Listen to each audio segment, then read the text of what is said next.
guys. Like Garden Report Fellas, 7.0 since the Ime Udoka thing broke. a name On who and shall on not and be on we go. a name who shall not be said any longer. He who shall not be named. I Yes. hear a little blip. That's Joe Right on Sway. time. It's Joe Sway's He's music. Joe Sway's got stuff going on. Okay, that's all right. We'll jump in there in a little bit once he gets settled. What we're going to talk about today, Celtics hold their media day. This is so strange because this is like fluff day, right? You know, Supposed to be. how green is your hair? And what did this do? And I mean, normally this is really light stuff. Obviously, if there's off-season questions, you talk about them. You would get some Jalen trait, but the 90% of it ends up being. Somebody's in great shape. Somebody's out of shape. Like like that's usually what the crazy part of the day is. Some This is usually pictures. This is the only day that the media likes us usually, and today it's the opposite because it's players rather. The players like us, and today was a little bit of knives out, obviously, and not too bad. Nobody got testy. There was no. Today it was what's your take on inter-office relationships? Yeah, right. Generally speaking, nothing contentious. It was what it was. So we're gonna break down some of the stuff we talked about, and again, I think again we're analyzing a lot here, but and Jimmy, I think you agree here. I mean, really, I think all of us agree. This was a lot of our biggest fear, is that the players would be entirely in the dark, and that's very, very, very, very, very, very, very, very, very clearly the theme of what went on today. So it is what it is, and that's what's going to happen. Real quick, we just want to tell you about our sponsors, our terrific sponsors here on the Garden Report. Garden Report is brought to you by Athletic Greens, your one-stop shopping for 75 high-quality vitamins to help you get your day started right. And of course, there's Calm, one of our longest tenured sponsors here. Calm, the #1 mental wellness app to give you the tools that improve the way you feel. We're going to talk to you about cool giveaways here, and obviously great discounts with these deals that you. Calm.com/garden, 40% off. We'll tell you more about it a little bit later. But again, we're going to talk about this. We're going to bring in a little guy we like to call Josue Pavone. We're going to test his audio. Can we hear him is the question. We're certain it's going to be good. What's going on? Yeah, call us a little guy. Yeah, what's that all about? You got to get a little higher on the screen. There you go. What the hell is that? I was afraid. I just want to make sure you guys hear me first. No, I'm literally got checking you. out. Go ahead, Loud and clear, 5G. I might leave you in the right corner. Normally that's Bobby's spot. We'll see. You might last over there. Okay. I like you over there. Yeah. So, guys, initial reaction to the press conferences, and I think I'll start it out for those for those who haven't seen it. We streamed the whole thing live from Canton at their media day. It's up on our website. You can check that out at CLNS Media, YouTube's page, and we've also broken all the press conferences into individual pressers, so you can watch one at a time. But it's all there. So if you want to get caught up on that stuff, go check that out. That's on our YouTube site right now. Please subscribe as well, obviously. But we were there. We streamed it for 2.5 hours. John was there throwing fastballs. Jumping on the We asked them last year, do you ever go ask tough questions? And there's John on the scene today. I don't know. Media day, he can let it fly because everyone can go to media day. You got local news there. You got the photographers. You got everybody there. You can kind of get away with a little bit more on media day.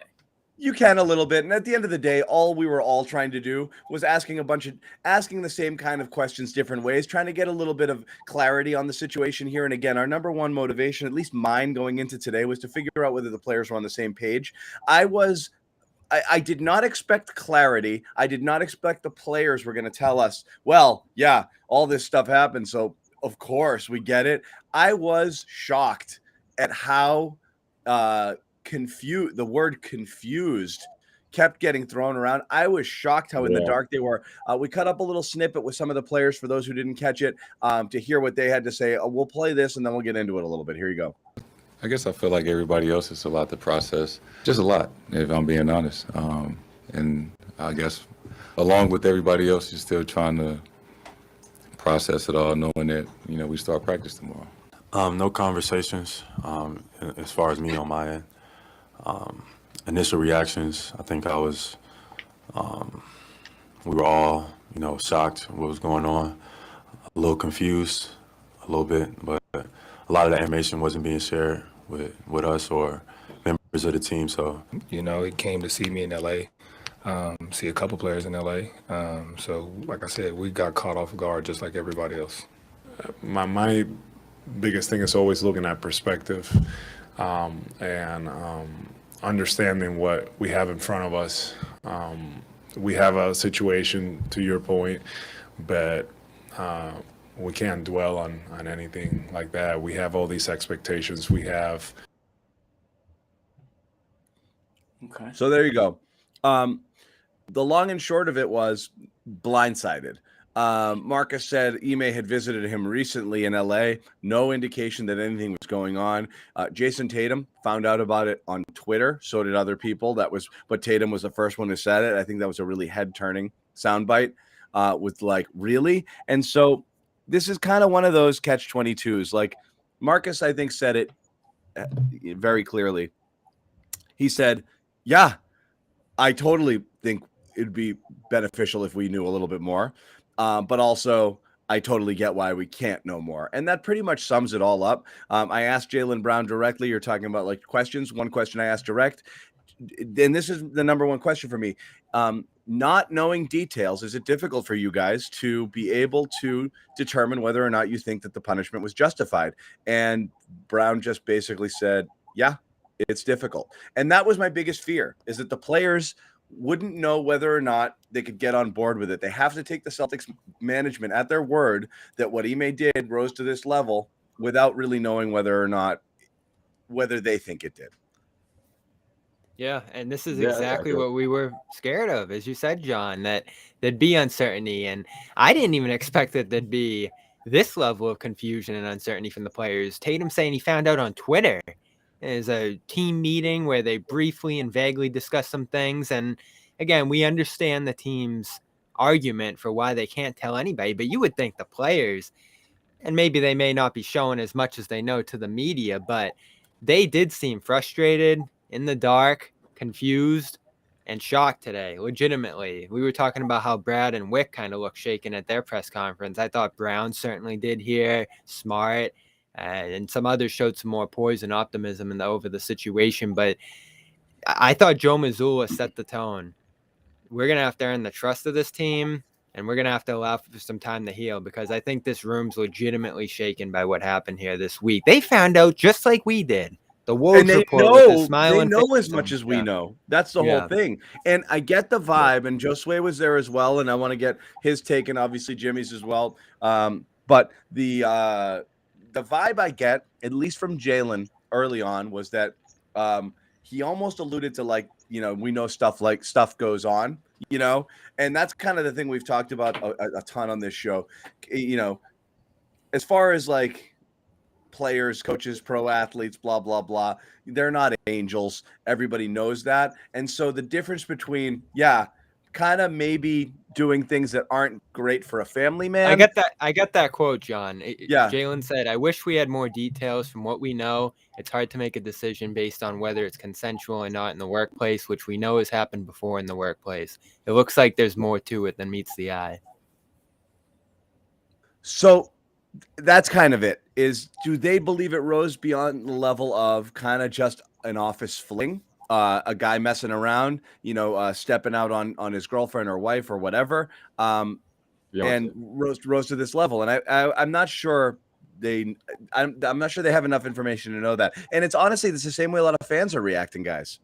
Right, it is, which is, I think that's what's surprising everyone, including Celtics fans. But I'm not surprised, because I don't think the players would know much more information than we do, unless they were going through interviews through players throughout that thorough investigation that happened a month ago. If that was the case, then yeah. But I also think if that was the case, then you really risk a leak coming out of about this story weeks before we heard about it, just like everybody else. So I think there's a lot of truth there. I don't think the Celtics, in doing their investigation, were interviewing players and finding out, hey, did you see any women sneaking out of around Ime Udoka or anyone from the organization in some sort of inappropriate situation? I can't imagine them doing that, because I think that would be something that would be irresponsible on their part, unless they really wanted to go that far, unless it was something that was, again, I just don't think that was the case. I think a lot of these Celtics players found out the way we did. I'm sure they had their own group text or opinion on it, but they're not going to share that with us, and I didn't expect them to do that today. Yeah, but I don't expect them to share it. But you would expect if they knew. Let's put it this way: like, how would you react? This is just humans here. It doesn't matter that they're players or what they. At the end, if we all knew and people were asking us questions, we'd be like, "What would be your answer?" My answer would be along the lines of like, obviously, if it rose to this level of punishment, they felt that there was a reason behind it, so we stand by the organization. That's if you knew it was really bad. If you know nothing, you're like, "Yeah, man, I don't know," and that's what they were like. Yeah, Jimmy, that's true. Yeah, I mean, I wasn't completely stunned to find out that they didn't really hear much of it prior to us hearing of it, because if it really was a serious investigations with a law firm involved, private investigators, whatever you want to call it, then yeah, I can totally see how the players would be left out of that, because at that point you're trying to keep it as close to the vest and as quiet as you can. Now, how it got leaked out, I have no idea. It doesn't seem to make sense that the Celtics would have leaked it out. I don't know how it would have benefited them in any way. Clearly, they weren't prepared for it to leak out, because they sat on their thumbs all day, and they made a lot of people uncomfortable because of it, and people in the Celtics organization and whatnot. I'm a little surprised that they were still as clueless as they sounded today. I thought that that's all. Yeah. That's what it is. I mean, They weren't I thought that at all. Yeah, even a line. That's what I'm getting at is, you knew media day was Monday. You knew what came out on whatever it was, Thursday, and you had the weekend. If you're the front office, listen, I'm not saying the front office sits down. I'm not saying Brad and Wick sit down with the team and they go over the investigation page by page. But I think that there should have been, or if there was, it wasn't good enough. Some sort of meeting. Some sort of, here's the team. Let's get together. Listen, guys, we all need to band together here. We need to move forward. Yeah, some shit happened that we're still sorting through, but trust us that the punishment does fit the crime. Now, a lot of the players said they haven't spoken to Ime at all. Is that true or not? I don't know. I kind of find that hard to believe that they wouldn't have reached out. I don't believe that. Maybe they've been instructed, again, because it's an open investigation. Maybe they've been instructed for their own, stay out of it well-being, that stay away. I just still find it hard to believe. I have a feeling that they're in some level of communication, at least just to say, hey, coach, sorry to hear what's going on. We'll be in touch at a later date.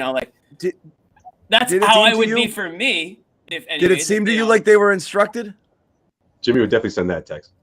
Did it seem to you like they'd been instructed? I've been in enough Patriots locker rooms to know what instructed sounds like. Did you listen to Mac Jones today? That's the same. That's instructed. Exactly. The confused part, I feel like a lot of people are saying the same word. If that's what you're talking about, John, if they were instructed to say a certain phrase or something was drilled into their head, maybe the confused thing. I don't think so. That's not what I would say. No, what do you mean? It didn't seem like they were instructed to say anything. It just seemed like they were clueless. Well, look, I'm sure everyone has their theories. They're not going to throw them out there into the public in front of the media. That's not what we're saying. As a guy who is as a person who has been in a management role in different points in his career, the last thing I ever want to do is hear that my employees are confused, because that's an indictment on me. That means I have not filled you in enough. Nobody wants people in their organization to be confused. You want to give as much clarity as possible. When they first found out, no? That's what they meant. No, most of them. Now they're still confused. They're confused. Yeah, that was now. the whole thing. I understand. If you're the Celtics, we still don't know how to feel. It's 48 hours, and we don't know anything. That's what it is. There was nothing. It's nothing told me that they've gotten together and really sort of had a, as Jose would call it, uncomfortable conversation amongst themselves with the front office and things like that. Not so that everyone on the team is now involved in the situation in the investigation, but listen, you need to have a sense of unity. You need to have a sense of togetherness moving forward with who you got here, and maybe you want to have some of those questions answered. On your whatever you want to do to get those questions answered. I'm not saying the Celtics answer them for you, but as John was saying, and as you guys were there today, it just seemed like nobody was, again, on the same page. Nobody's on the same page. And if you're a team, if you're a company, organization, you want to have like an underlying sort of message, unifying Right. mentality going into the season here. You don't want to be a group of individuals. We've seen that on the court too many times. You have to have a sense of team here.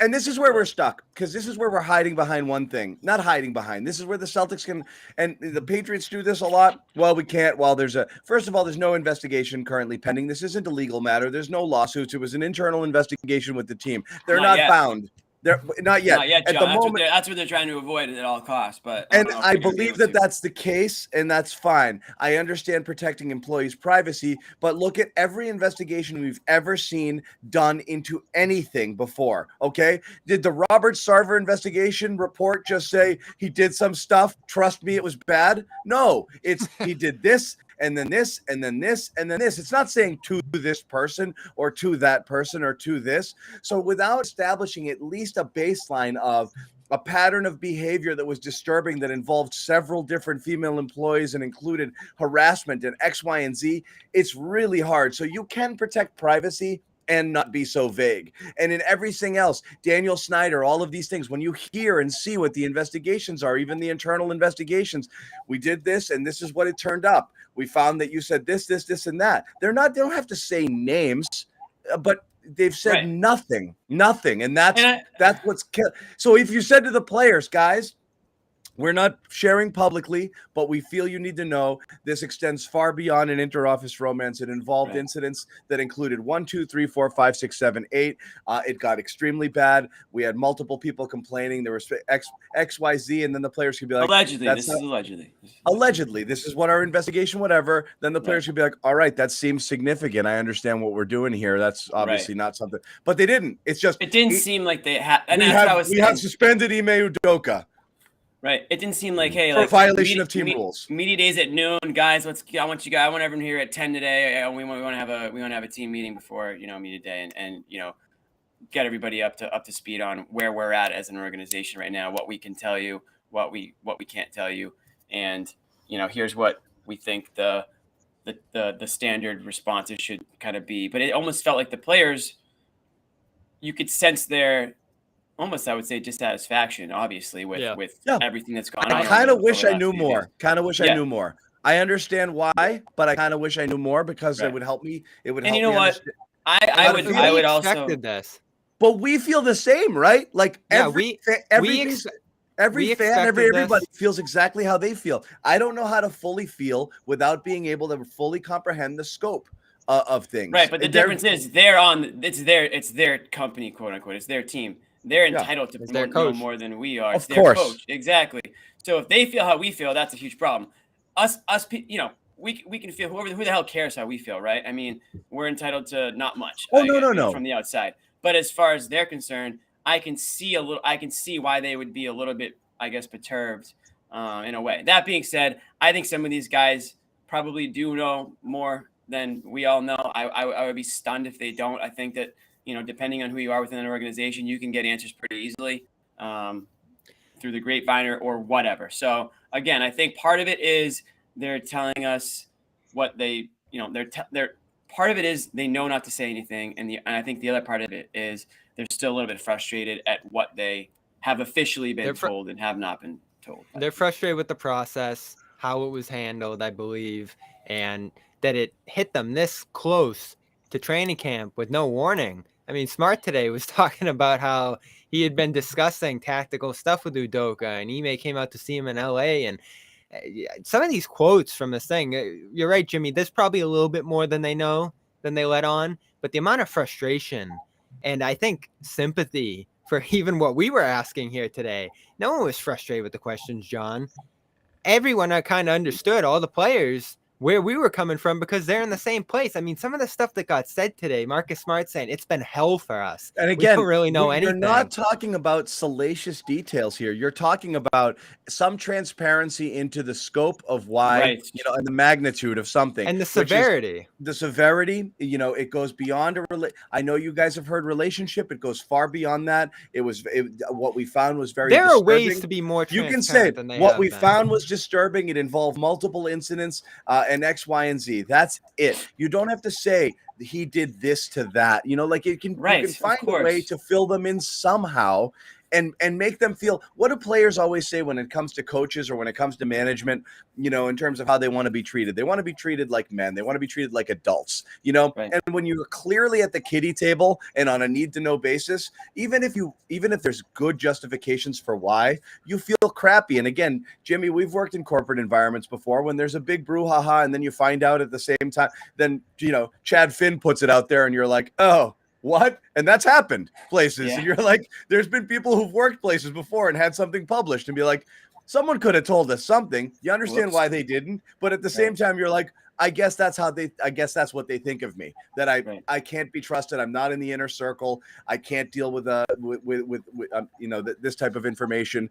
And so I guess I'm just going to, whatever, I guess that's what it is. And then you go scrambling looking for answers. And it's very, Right. Well, you also have, other media members, former players from on the outside, whether they're tweeting things, posting videos of things, acting like they know more than, everybody else seems to know. And I bet you players see that too, obviously. And then like, well, what the hell is this all about? So now they're wondering, is there more that I don't know? And there's just questions, just more and more questions that they're not going to get answers to. And obviously you understand the Celtics can't give those answers out. It puts everybody in a tough situation.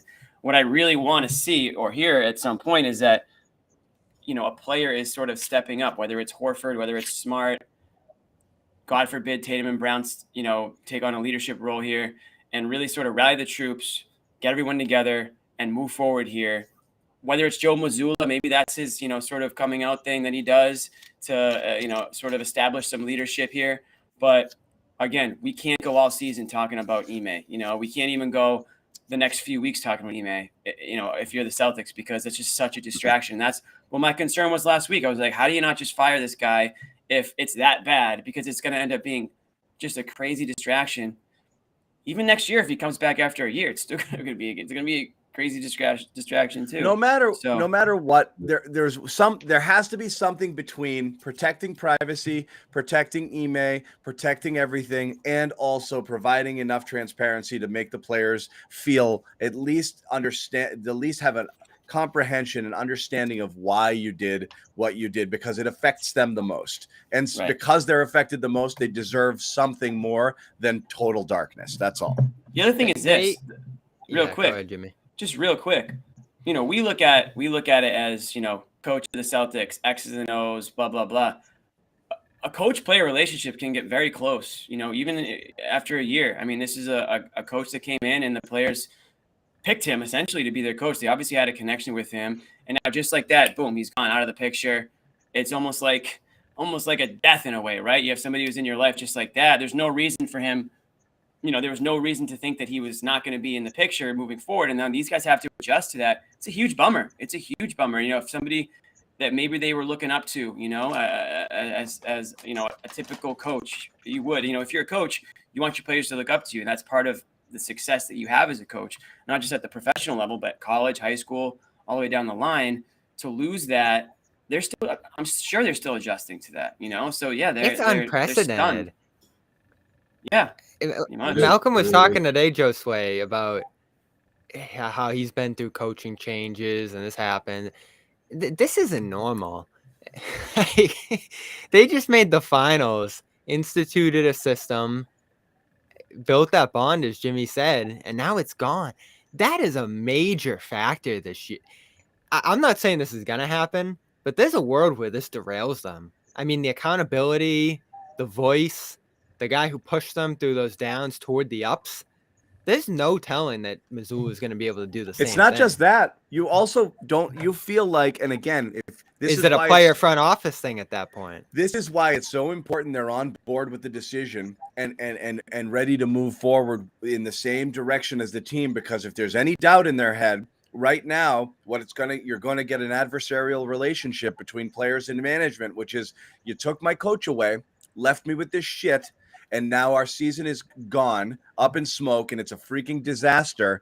And I don't know whether that needed to happen. You're taking a year away from me, okay? I'm trying to build something. I'm trying to do something here. You've got Jaylen Brown 2 years away from free agency thinking, I'm getting out of this S show here. I don't give a crap who they bring in. I don't trust it. I don't trust these guys anymore. If you lose trust, in the organization, you're dead.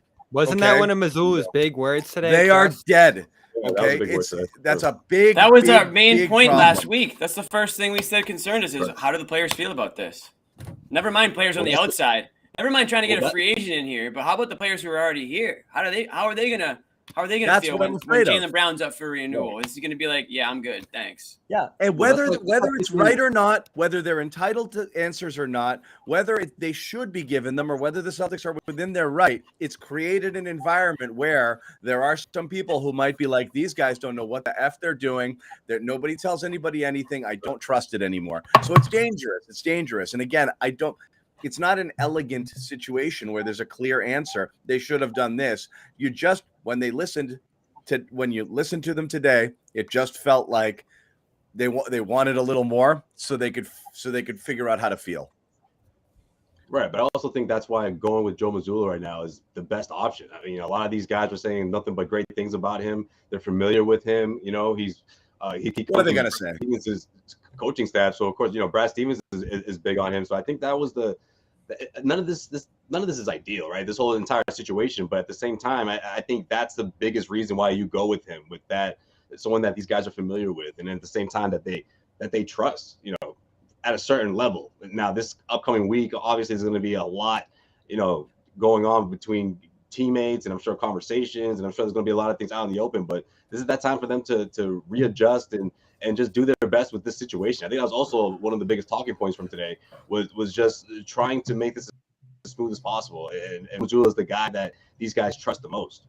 But so again, just using the trusting, that's why I asked the questions I asked today of both Jaylen Brown and Marcus Smart, given the scarcity of details and obviously the desire for the Celtics to protect people's privacies, which we all understand and appreciate and get, does it make it difficult to, kind of reconcile what's gone on here and get on board with the team and trust in their decision? I use the word trust. And neither Jaylen nor Marcus said yes, like saying, yeah, no, we trust them, because it could go both ways, right? You could not know the details. Would it not have been shocking if there was at least one answer today and say, look, I don't believe this, because this was my initial take.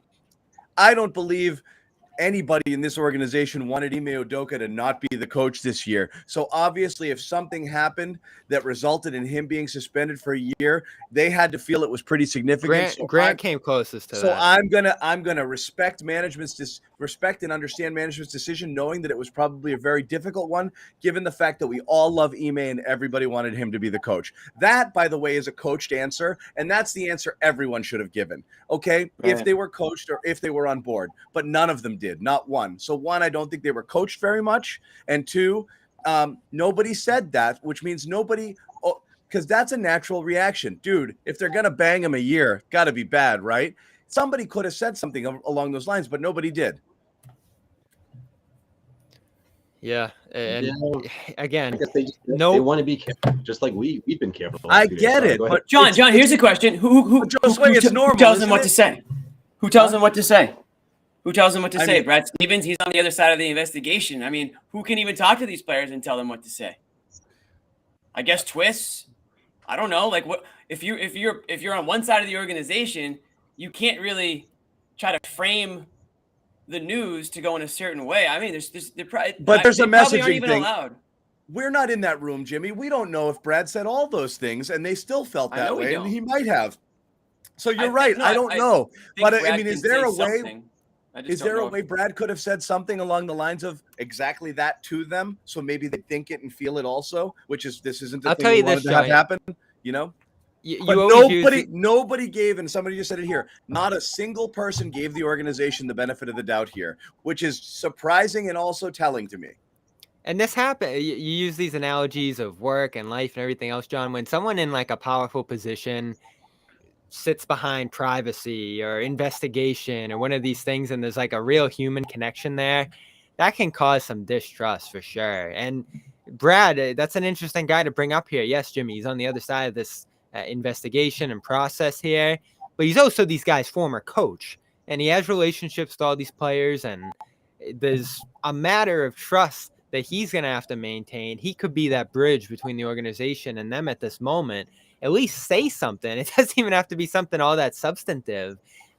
It just feels like to them, to find out on Twitter, as Tatum said, and other guys kind of echoed. Grant almost said it too before he kind of held back and was like, all right, I'm not going to slam them again for this one.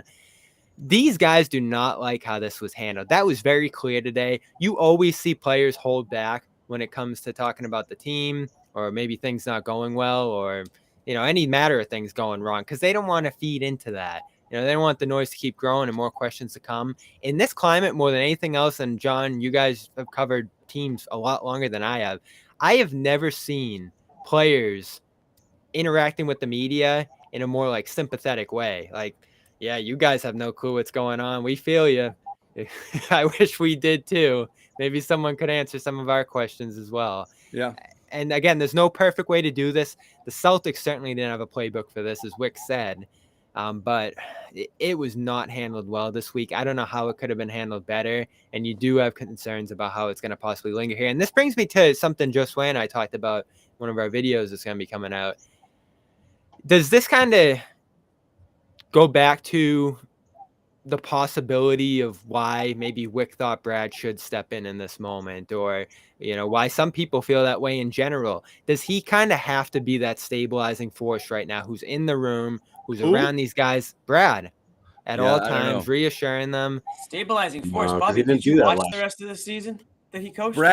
Brad being around Again, them it's was, Brad or Mazulla. Brad being around them was destabilizing, and now Brad is the man. But it's a different time, John. So Brad is the man. He's on the other side of it. He's deciding to trade you, not pay you, you know, this and that. He is not your friend anymore. Brad is not that guy. Right. He can't be. By definition, just dynamic you can't do. The dynamic's not there. It doesn't matter that he once was. He's not anymore. He has to he has to take the 30,000-foot view when it comes to these guys, because he has to be dispassionate when he makes decisions about them. He can't be in there like. But where are you at on Joe now? Them feel good. You think that's the right choice? I don't care about Joe, because meaning there's two ways this works. Joe. No, meaning I don't care if it's Joe or someone else. You've opened the possibility. We'll see, right? We didn't know how Udoka would be, but what we liked about Udoka was he was picked by the players and endorsed. Joe Mazzulla has been dropped. He certainly got that today, didn't he? He got some endorsements for sure. So he got some, but what are you going to say? Of course they're going to say that. Of course you're going to say that. You're not. But we've heard them say that before about him, so it kind of falls. I don't care. You're always going to say stuff like that about your assistants. Everybody loves their assistant coaches. They're your buddies. They're almost as close as they are to players as they are coaches. The relationship is totally different, particularly a guy that age that actually is close to their age. It's easy to like Joe Mazzulla. It's difficult to determine whether he's going to be a good coach. That's beside the point to me. The issue is if they come out of the gates, if they're not 100% on board with Ime having been suspended, and what management did, and they come out of the gate and they start to fumble and stumble, and Mazzulla's clearly in a little bit over his head, there's going to be resentment. Yeah.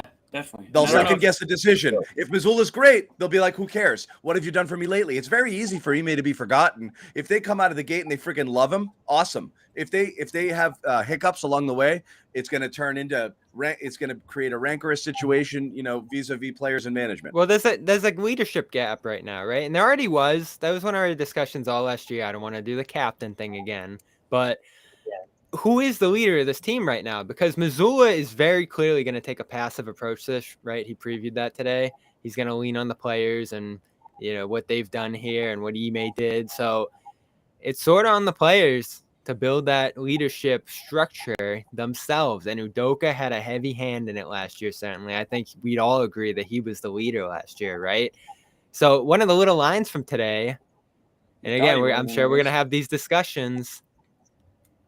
Derek White called Al the leader of the team, and, you know, who's going to actually, does Smart feel like he's the leader of this team? And you got Tatum at the top, and how much is he going to embrace that leadership role? We're back to that again, right? And it's more important than ever before, because I think we all agree Mazulla is going to take a pretty passive approach to this, and it's going to be the players leading the way. Yeah, and that's a good thing for these guys, right? I think something like this could galvanize them. I hate what that. they went through last year. I know, John. I know it's positivity. It's I know by committee. No, the players taking charge. We tried that. Not the guys last year who nobody wanted to be captain are going to take charge this year. Come on, John. You have that. The core of this team. They learned a valuable lesson last year. You know, the way they turned this thing around. The way I'm not saying that can happen again. but you have to take that into stride going into this season. And with this going on, you have to, as a group say, look, we can succeed because we've learned enough from last season and we've learned from our mistakes and we're ready to look. It's not going to be, even before Ime, this whole thing happened, I didn't have this at the top of the East. Are they going to be one of the contenders? Absolutely. Of course, they have a chance to get back into the NBA Finals, but it's going to be tough. So that's in place regardless. But at the same time, you have to remember that this team, they've been through a lot. In terms of being leaders, they can do that. However, when it comes to X's and O's and late game execution, that's yet to be seen. That's something that they're going to have to, that's going to take some time. But well, remember how much they needed reminders, Josue? But you want to see how this team works as a group. Like Joe Mazulla said, it's not going to be, it'll be less about the wins and losses, but, it'll be more about how they look as a group and how this whole thing comes together, because it's not going to be, it's not going to look. What about this team over the last 2 years makes you think that they can self-motivate? They completely quit on Brad. And you may have to call them a-holes. He may have to call them a-holes, and it took them 45 games to get crap together, and then they're still in and out during the playoffs. They're skipping finals games effort-wise. Are you kidding me? The last thing I want, I'm sorry. And now they're pouting. Yes. And now they're pouting. The last thing I want is the idea that the players are going to police themselves and show accountability and rise up above us. I'm sorry. They need that voice, and Ime was that voice. And again, this isn't a justification for keeping Ime around. It's just a problem that they're facing right now. Unless Mazulla comes in and is closer to what Ime was, which is tough and direct. And it's my system, and you got to do it my way. I do not want happy fun time. You guys, you're the players. I want you to empower yourselves. I don't want that. Out of the gates, though. You have to. That has to happen gradually. You can't just be like, all right, I'm the guy in charge now. The assistant who wasn't calling the shots. Well, now he's not gonna do that at first, but he could. Look, I just don't think. I want him to come in and right out of the gate establish his presence. If the season is a success, who's gonna get more credit? Joe Mazulla or the players, or guys like Tatum and Brown?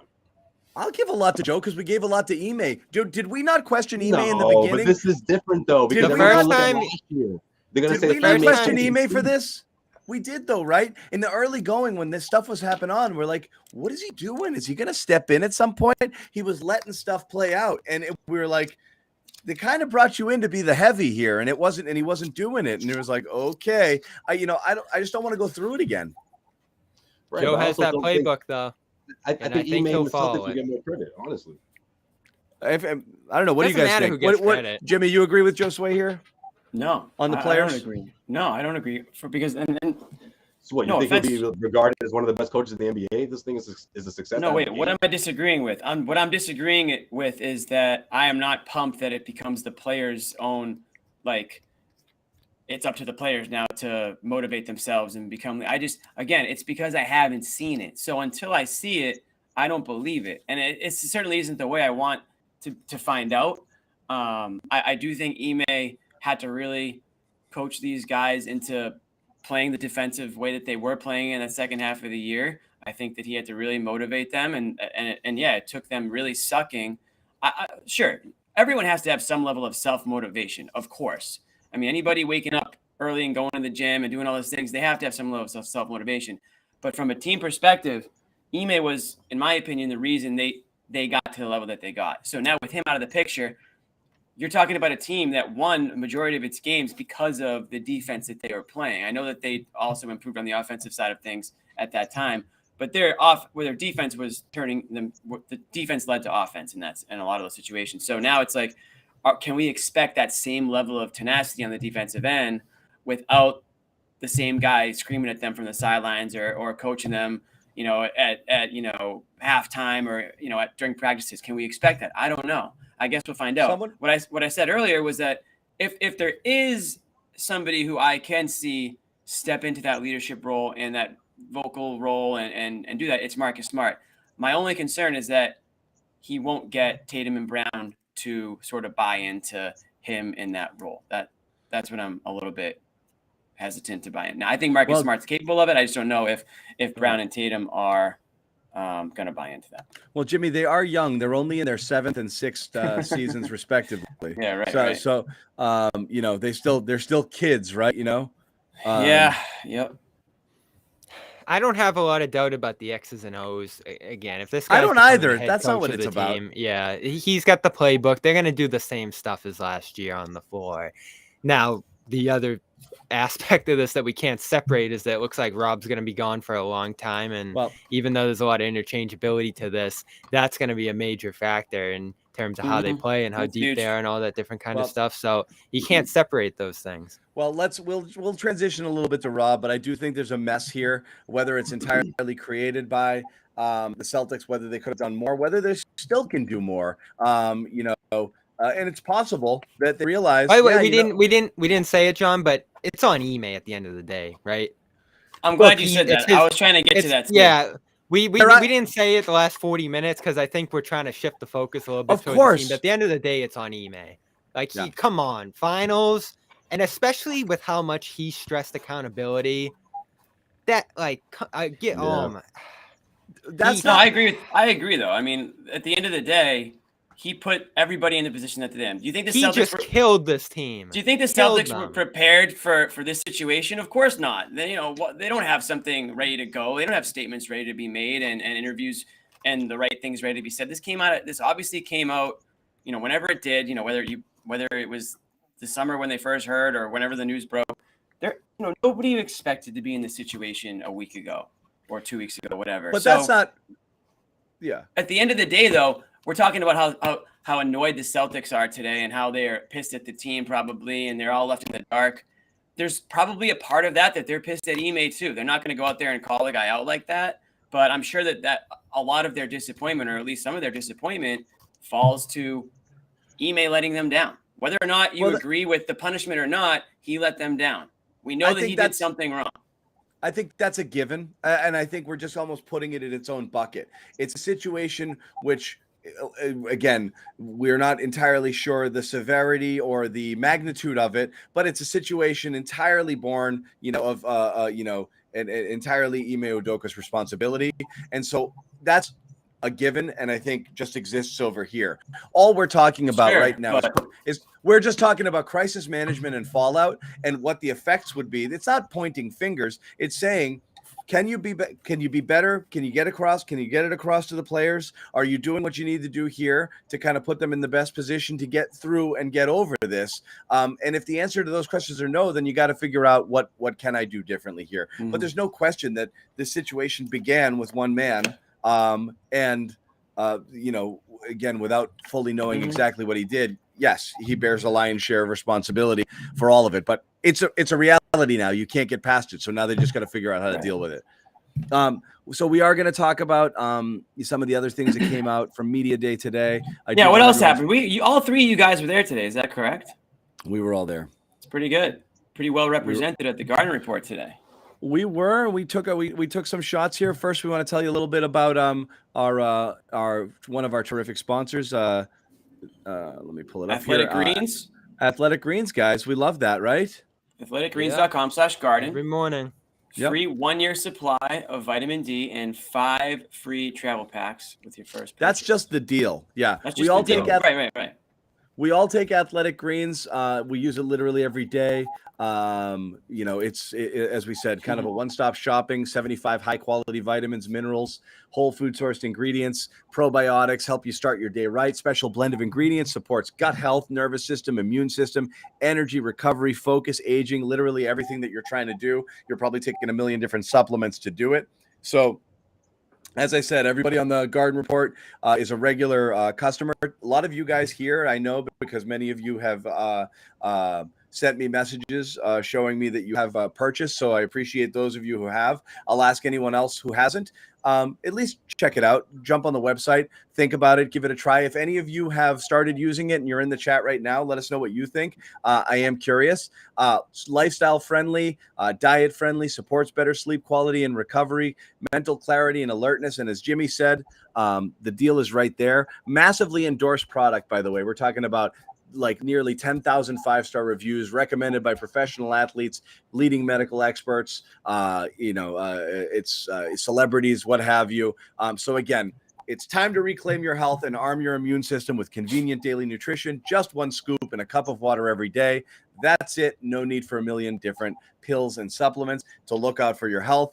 1-year supply, immune supporting vitamin D, and 5 free travel packs with your purchase.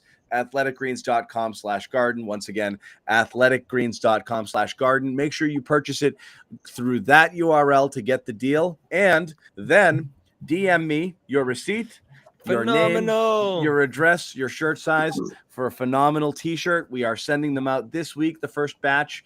We've got about almost like a dozen, I think, so far of you have jumped on and purchased here, which is great. Just in the last couple of weeks, which is terrific. But please check it out. Really a terrific product. So, guys, let's get into it. You want to put a bow here on the media day on the email stuff before we move on?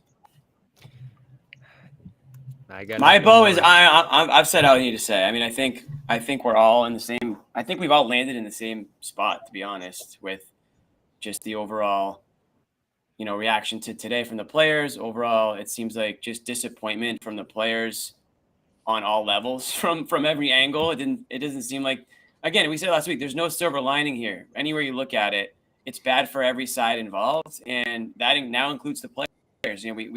We got our first at their live reactions or their reactions to the news over last week, and it's pretty clear that there's some open wounds here that need to be healed, and we don't have much time, really. Yeah, the season starts soon, and these guys gotta move forward. And I am game gonna number 1 on Sunday. I am gonna put it the same way. Like this, while they looked disappointed, sad, upset, confused, all of those things, kind of bummed out. Like, it may not be in a finger pointing sort of way. They may not be mad or questioning things. It might just be that, it rained on my birthday and we were going to have a moon bounce outside and now we can't. Like, it sucks that I can't have it, but there's nothing you can do. It rained, So that's it. But the kids, you're still going to be depressed. You're still going to be bummed out. They liked their coach. They had their coach. They went to the finals. They don't have their coach anymore. So I understand why they'd be down in general. It's just whether or not that trust issue. By the way, for people in the Boston area, and I know all our viewers aren't Boston people, Mazulla's nickname cannot be Maz. Yeah, that's true. That's not going to work. Yeah. There's only one Maz. There's only one Maz. Yeah. Right. That's your bow, Bobby? Good bow. Way to put a bow on it, Bobby. Well, people do dumb shit like that all the time, like starting calling LaDainian Tomlinson LT. Like, the best football player who ever played stuck. The best player who ever played already is called LT. What are you doing? I know. That's true, John. That's true. But insane to me. Yeah, different era. Different era. Though. Come on. There is an LT, and he's amazing. Hey, there was an LBJ before LeBron. No, there wasn't, Bobby. Anyway, let's move on. One of the other things we were interested in hearing from, and again, if there wasn't the Ime situation, we'd be heavy in on Rob. Why so late? What the hell happened? Why didn't he get the surgery earlier? Did you screw him up for good? And I think the coaches would have been drilled. Brad would have been drilled over that. Brad never got asked what happened here. We have no idea if Rob was on the same page with management.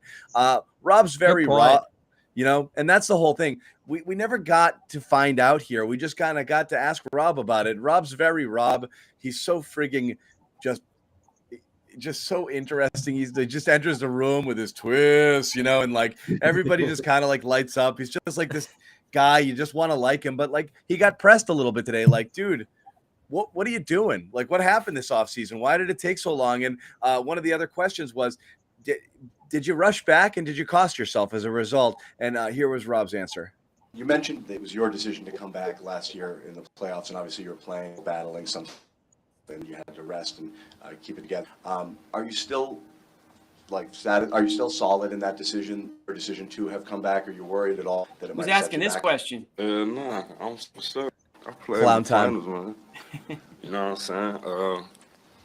You win some, you lose some, but I don't regret my decision at all. I was 24 years old. My dreams were playing the finals, dog. Can't regret this shit. Are you worried at all? It's one of the reasons why you had a kind of slower recovery period over the offseason as a result of the surgery now? If that is the case, I feel like that to my first answer. Like I said, I made that decision, man. So it is what it is. Translation. That's cool, but do you think that was smart, Rob? No, we get it. You wanted to play in the finals, but that's what John was saying with that follow-up. So anyway, yeah, but you do know what you've done, right? right. right. We've made a mess here, Rob. Who's going to clean this up? So, look, that was what he kept coming back to. So we don't know. We still don't have answers to the question on, was he on the same page with the team? Did he rush the recovery? Was it the right type of surgery? Did he do what he was supposed to do in the offseason? Should he have found out earlier that he was hurt? You know, he just kind of said I wanted to play. I wanted to come back early. I wanted to shut it down this offseason, and that's that. But we have no idea if that was in lockstep with anything that the organization wanted, and we have no idea why we found out this late in the game that he needed arthroscopic surgery. And the other thing that he said was, are you confident after this surgery you'll be done with it? He's like, I don't know. You know, you can always get injured again. It's like, I don't want to hear that. So Yeah. I don't know. What'd you guys get out of Rob? I mean, again, it wasn't a lot. He kind of kept saying the same things, but I'm worried. Yeah, that's reoccurring right. injury. He's gonna be open. You know, he's gonna show that. At the same time, he knows that it could go south. But like he said, I don't see any regrets, and I'm sure that he was on the same page as the organization. You know, or maybe I shouldn't assume that, but you have to going into that series. I mean, we all talked about it. The Celtics, that they had a chance to beat the Warriors, they needed that impact from Rob, even if it was a limited Rob. So I'm sure they were on the same page, but at the same time, you know, Rob's just going to be honest with you. You know, he's going to be open, and he's going to give you his honest thought and his honest opinion. And even if this thing goes south, I just don't see him regretting it. But at the same time, you don't want to see that this season. So we'll see how he responds. We just have to wait and see.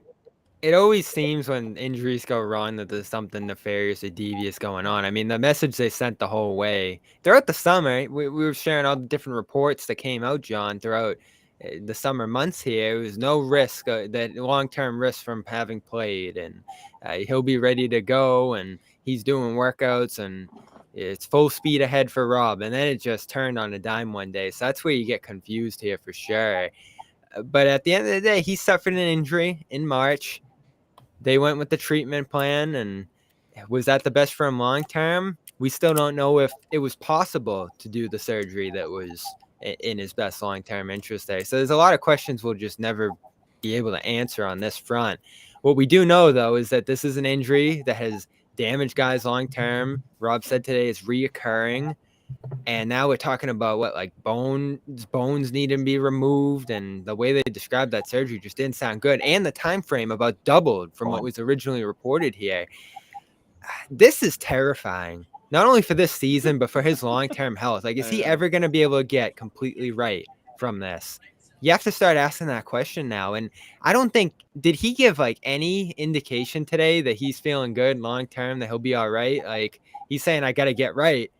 But how long is that going to take? Is it going to be even possible? Or is this just going to keep coming up, and it's going to be a process of dealing with it for him?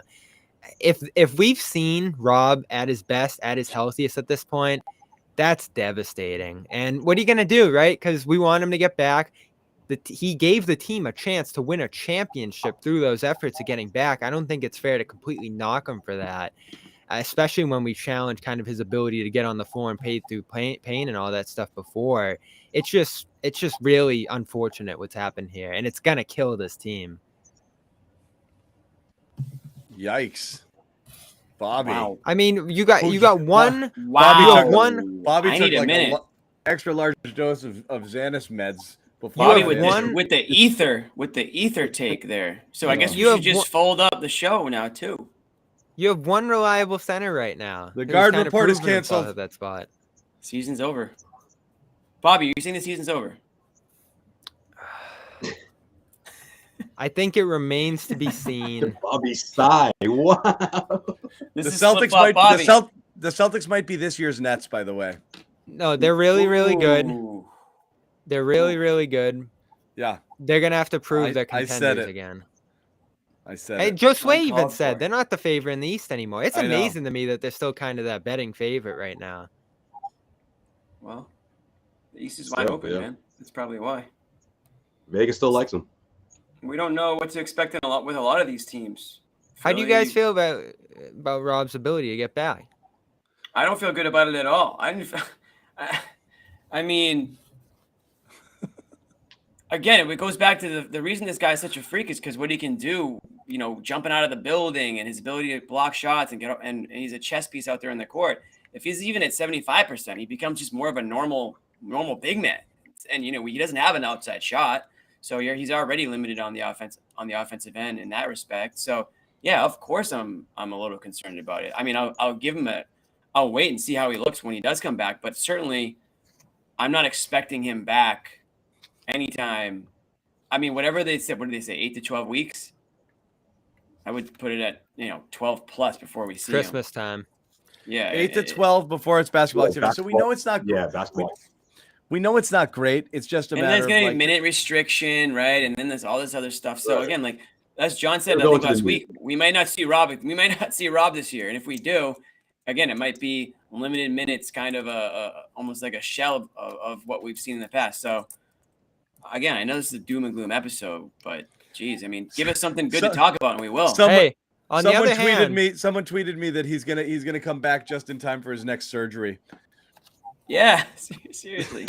You know. On the other hand, he's gonna hit his games played goal of 30 games. Yeah. On the other hand, Al did seem super motivated today to fill that gap, and man, does he look great physically. Like he's in even better shape than last year. It seems like Al looks amazing.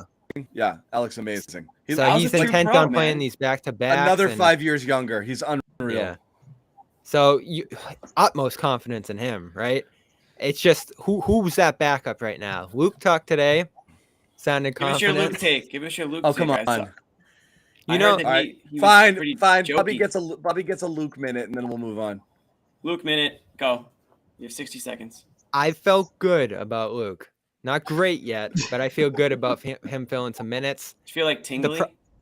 Not so defensive. You have these three guys, right? Grant. We're gonna call it. I'm gonna make a graphic. We're gonna call it Cornet Corner, and Bobby's we're gonna get one every night, right? Because he's gonna Bobby's play. Gonna get a little minute in Cornet Corner, and to get to talk about. You have to put like a graphic over his box. It'll be like an apology cam. It'll be like a Cornet Corner. Yeah. The thing I like about their depth chart right now at big is if you go against some small teams, you have Grant who can slide in there.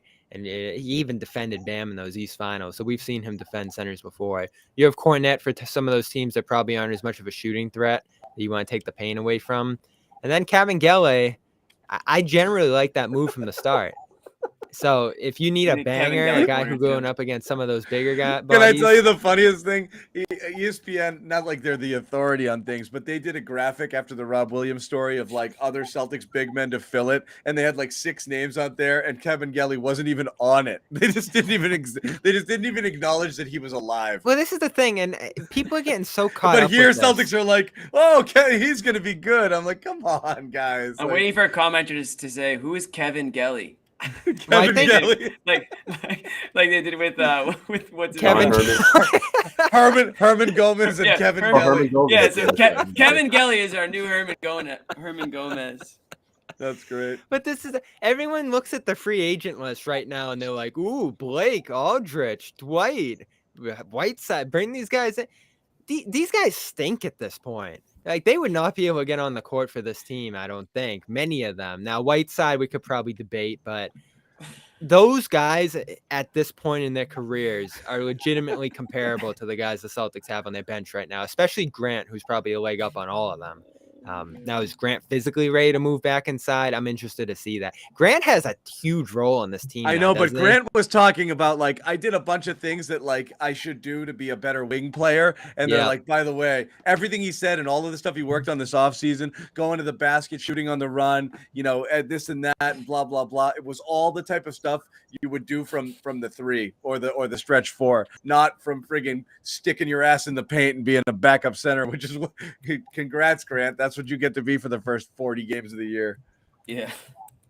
He's going to have to do a little bit of everything and shoot 40% from 3 again. But I lost all this weight and worked on my shot. Whatever. You're a center. Go eat some cheeseburgers. You know, like that's where he's at right now.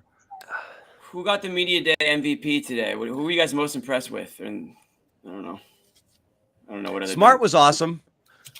Yeah. Okay. I thought Smart was great. Good. Pretty honest. You know, just about everything, but like just his perspective, not emotional at all. Jalen was just, I was shocked at like how affected he was by it all. His was raw, you know. I thought Smart was together. Horford, as always. We have to remember Horford, as always, sounds ready to lead. Yeah, someone in the comments just brought up. Sorry. A big storyline going into this would be about the Kevin Durant trade rumors, which he did address. Yeah. And he said that he did speak to his teammates and the organization. I thought that was interesting. He was sort of open about that, but yeah, that's something that I think would have been talked about more going into this. If if there was no email, that would have been a big one. Yeah, suspension. I thought Grant was amazing too, but anyway. What about Cornette and Rob brought the laughs. Yeah. What about our new guy there, Brogdon? A lot of people in the comments are saying Brogdon. Solid dude. You guys think of him? Yeah, I like what he had to say about Marcus. I asked him. He talked about that was a good question. Someone that he used to always talk to after the game. Someone that he's had conversations with, and he thinks that they could be the best backcourt in the Eastern Conference, or in the NBA, excuse me. So problem with Brogdon was backcourt in the NBA. Gotcha. Problem with Brogdon was all about placement. He led off as a player, and nobody wanted to talk to him because he wasn't here and he doesn't have Ime perspective. So it was kind of like you went through the motions of a bunch of Malcolm Brogdon questions when everybody was really in there, kind of juiced up to get player reaction to Udoka. So it was almost kind of like, let's just hustle through this and talk to Jalen and Jason and Marcus, who I think were the people that you really wanted to get their perspective on things. Was it everything in just a room? Really hot room with no order. And just thankfully there weren't huge gaps between them, but it was just one small room. The days of like going on the practice facility court for media day, those days are gone. They do it there because they've been doing it in this spot because that's where they do the promo shoots, and NBC has all of their gear there, and they set up their interviews. And they got that white backdrop, so it's a studio, and that's why they do it there. But one thing we're going to talk about non-media day related is involving a player who it's been rumored may be coming back here, but back to Boston. But first, we want to tell you about our other terrific sponsor, Calm. And as we said, you take Athletic Greens in the morning, Calm at night. Soon after this podcast, go, when you're ready to go to bed, check out Calm. Again, this is another one that we all use here. It's a sleep and meditation app. It's a great thing to do right before you go to bed. We've partnered with Calm. It's the #1 wellness app. It's going to give you the tools that'll improve the way you feel, helps you reduce stress and anxiety through guided meditations. You can improve focus with curated music tracks, rest and recharge with really nice sleep stories that they update all the time for kids and adults. New daily movement sessions designed to relax your body and uplift your mind. So go to calm.com/garden. 40% off. This is an amazing deal, by the way. 40% off a premium subscription. Over 100 million people around the world use it. Calm is ready to help you stress less, sleep more, live a happy or healthier life. And again, this is an amazing discount. We never get discounts like this with our advertising partners. 40% off. It's well worth it. You'll be surprised how little you actually have to pay for a year's worth subscription, and you'll be thrilled that you did it. And we send you a phenomenal T-shirt with Calm as well. Yep. Yeah. We're just throwing them everywhere. I see people in the chat want one bad. Go get Calm. That's an easy way to get it. You want the T-shirt? Again, I could charge you for the T-shirt, or you can pay just a little bit more than that. Support one of our sponsors. It's a win-win. So check it out. Honestly, Calm's great, man. You want to. And it's great. It's great. Real quick, we do want to talk about one thing. There's another little story floating around there today. Bizarre situation. This one's so weird. Bizarre situation in Phoenix. Jay Crowder was told, you may not start this year, and he just pulls the goalie in slap shot. Trade me right now, He made like a documentary for his IG page. What the? Yeah. Trade me right fucking now, and then hang up. Twitter fingers. It was all. Hang up. But it's kind of like, and it's almost like not that surprising to hear this coming from Jay Crowder, though, right? I mean, this is a guy that's super emotional. All caps. All caps. It does sound like that Hayward story again, right? I know. He's like, they cheered. They cheered cheered for Gordon Hayward. I quit. So, yeah. First of all, I love the idea of Jay Crowder being exactly the type of player you need for wing depth. If you could have said, bring me a guy this offseason to help spell those guys, be a 3-and-D guy, energy, grit, do everything you want to do that's going to fit with the system, I'd be like, Jay Crowder, Jay Crowder, Jay Crowder, Jay Crowder. I don't want this version of Jay Crowder who gets so freaking mad and pissy that he's going to throw a tantrum and leave a championship winning situation because he may not start. You're not starting here either, pal. So what does he need to be happy? That's a little confusing. If you could make it work, I love the player, but this is a strange situation, isn't it? Yeah, it's baffling. And I understand Phoenix going in that direction. I understand right, and you Phoenix also have to going understand the frustration, being that team and what happened last year. And it's just sort of like a kick in the where. It's like, man, I thought you a starter at least. What's going on? But I see what you're saying, though. It's still kind of inappropriate, especially being in the situation that he's in. It's not like the Phoenix Suns all of a sudden are going to fall off a cliff here, but I guess he's just not feeling it. The first thing that's weird to me is that this seems to be the era we're entering, where pretty much any player at any point in their contract can at least attempt to demand a trade. And remind me, last year, KJ Martin on the Rockets, who people probably don't even know, demanded a trade. Everyone's just like, it's like, all right. you should have to average a certain like stat line to demand a trade. You know what I mean? At some point, everything. The thing that ended all of that this offseason was we've had two locally both Zach Senyshyn and N'Keal Harry demanded trades. Like, bro, like, you don't there's another guy in the Bruins too, right? Yeah. Senyshyn was like a wasted draft pick of Don Sweeney in 2015, who'd been a 4A player his whole life, never been able to crack the big club. He's like, trade me. Like, okay, how about this? I'll just cut you and then see if anyone picks you up, and then nobody does, So like, and N'Keal's kind of the same boat here. N'Keal Harry was literally like, I know DeBrusque too. I'm not talking about DeBrusque guys, but anyway, go ahead. No, N'Keal Harry was so bad. It wasn't whether or not we're going to trade him. It was whether or not they're going to release him. And then somehow they got a 7th rounder for him. But yeah, that was pretty rough. Yeah, especially after the season. Crowd just had 39% from the field, 34% from 3, fell way off from 3. Not a high level rebounder, decent one, about 5 a game, give you 9 points. Like you said, John, if you could put him on the Celtics bench and have him be your backup wing, you feel really good about that. I'm just not sure how you. He has to start, and Tatum has to come off the bench. That's the condition. But that's why I wouldn't. That's my hesitation here. Is like, this is a guy, Jay Crowder. He's on a great team. If his first priority at this stage in his career is to win a championship, he would just play basketball, right? Stay there. And accept his role. You're in Phoenix. I mean, geez, it's one of the nicest states that you can possibly live in. He's been a good fit on that team too. Right, and exactly, and I think he's great for them. He gives them that extra little, toughness and that physicality. Someone just said Jay could start at the 4. That's not a terrible idea while Rob is out. Any team would be better with Jay Crowder on the team, but he has to have obviously the right attitude about it. So I think that you obviously would find out ahead of time if he would be content with the situation here before you make that type of a trade, and if he is, something that you would look at. The problem is what's he making, like $10 million or something this year? So you have to get to 8. You have to get to $8 million. Yeah, you have to get to $8 That's million. the thing. What are you giving up here?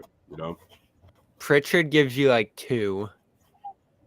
Grant's like 5, 6-ish, but you don't want to give up him. It's hard. It's hard to get there. It'd have to be like Hauser, Cornette, and Gallinari's contract, right? So Gallinari's contract's going to be useful, but and then again, you have to give up something like a pick, right? Because I mean, why would Phoenix make that trade? What's Phoenix going to do here? Because they are in win now mode. He's on an expiring deal, so he has value too to somebody. Yeah, they are in absolute win now mode, so you can't just toss. But you're picks. close. You can do Gallinari's contract. But what good does that do them? I'm saying, and Hauser, and then a pick. And if that's what they want, a 2nd round pick. A second. See, the Suns aren't going to do that. Gallinari's, the tricky thing with his contract is it's a 2-year deal. So but that's actually not a bad thing. You get him in this. You get him on the rebound. Maybe. I don't see a deal happening here. Like you could maybe throw White and get someone 2 players back from Phoenix. We can't trade Gallinari until like January, right? That's true. Yep. I think you just said it, Bobby. I think that would interest the Suns. But how do you guys feel about that? Derek White would be dope. That would be seen as a huge loss by Brad. That would be a big loss. You traded a 1st round pick for White. who else? What was it? First round pick. They swapped the first round pick. Richardson, who ended up being a really serviceable player, and now you're gonna flip that for Jay Crowder. People are gonna substitute that trade and be like, "What the hell did Brad?" Yeah, do? it doesn't make sense. Right. It doesn't. And I think this is obviously a big year for Derek White, right? I mean, this is his year where he's coming into the year on the team that he finished it with. So there's not going to be that adjustment. You hope that maybe the shot falls a little bit more often than it did last season, to say the least. And maybe the comfortability he has just coming into the year, he can be a lot more of a dependable, reliable, player for them. So I think he'd be selling low on White. I mean, based on what everyone was telling me about Derek White, I can't imagine why anyone can even consider making that trade. Right. He's like a top 30 player in the league. Oh, he's possibly an all NBA defensive. He's the only Celtics rotational player that didn't make the top 100. Grant made it. I was gonna say, get out of here. Grant did make it. Was he one of those guys? I'm still. We never even talked about that. Tatum ended up at 7. What did you guys think of that? Tatum at 7. I get it. I'd take him over. Yeah, I can't say that yet. Who? He's getting close though. Close to LeBron. Listen, it sounds crazy, right? 35 or whatever it is. Yeah, it sounds crazy. Tatum's better than LeBron, but LeBron at this point in his career on that team, and I haven't even looked at what happened at Lakers Media Day. That's my late night job tonight, but LeBron at this point in his career is chasing Kareem and scoring as many points as he can. Like all those little things have kind of diminished that he used to do. So at this point, Tatum's got to be at least neck and neck with him, right? Especially age-wise, like everything you're considering. Really tough call. It's a really tough. Yeah, because he's still LeBron at the end of the day, and that situation is killing him. But it's not a matter of where Tatum is at 7. Is he closer to 5 or 15? In that position. Like look at the top 5. You got Luka. 15 is Paul George. Is he closer to Paul George or is he closer to Luka? I think he's closer to Paul George. No, so I think he's closer to Luka. You think he's closer to Paul George? Yeah. Then Paul George hasn't done it. Paul George doesn't do it for me anymore. I think Luka's on another planet. There's some vulnerabilities to his game too, though. Like all those guys in the top 5, Tatum's except for defense Giannis, changes everything for sure.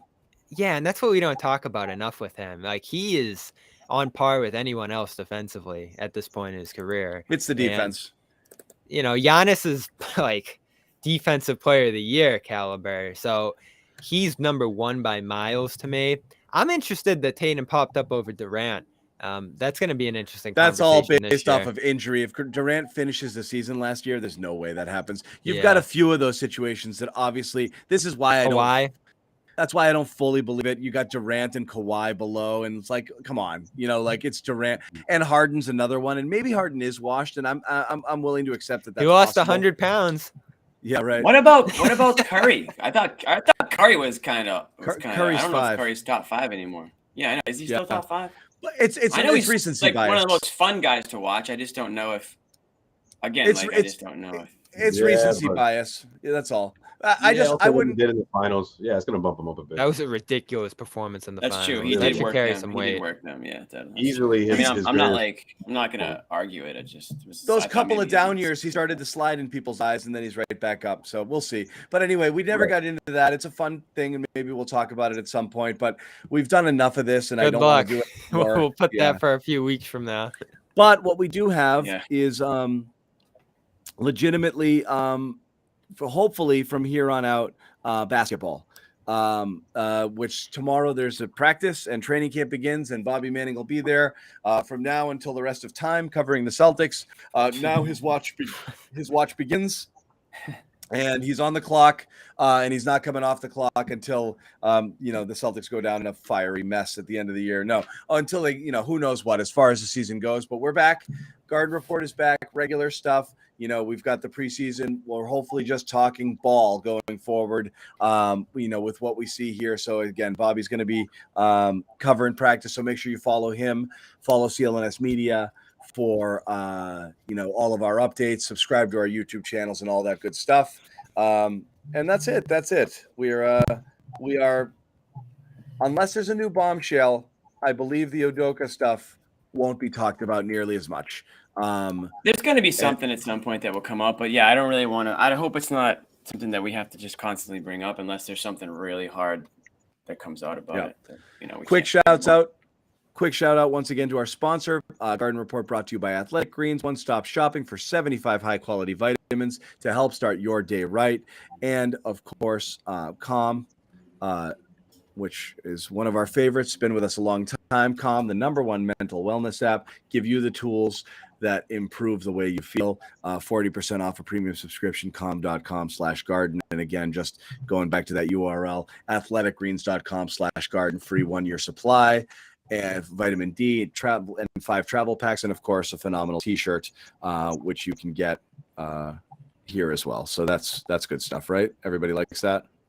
I can't wait loved to it. get mine. I'd love to be able to show one off, John. Maybe I'll get one someday. Maybe you'll get one. Last thing I want to tell everybody, check out the audio version of the Garden Report podcast. There's a little, code there that you can scan. Boom, take you right to it. Terrific stuff. So, check that out. One of the things we ask of you is, this is a show we've been doing for years, and some of our ratings and reviews are a zillion years old, and nothing really updated. And we really would like and appreciate those of you who follow the show and like the show to pop on and maybe give us a fresh rating and a fresh review.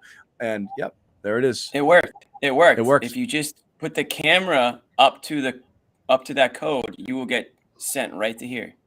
Yep. And this is great because you know what, guys? Yeah, because you know what? It happens to me too. Like, I want to rewatch the show, but I'm driving and it's very dangerous, I'll be honest. So if I can just listen fumbling to with YouTube, yeah. Yeah, you can't, unless you pay for YouTube, you can't get it to stay on when something pops up on your screen. So podcast is a great way to get your information without having to stare at the screen.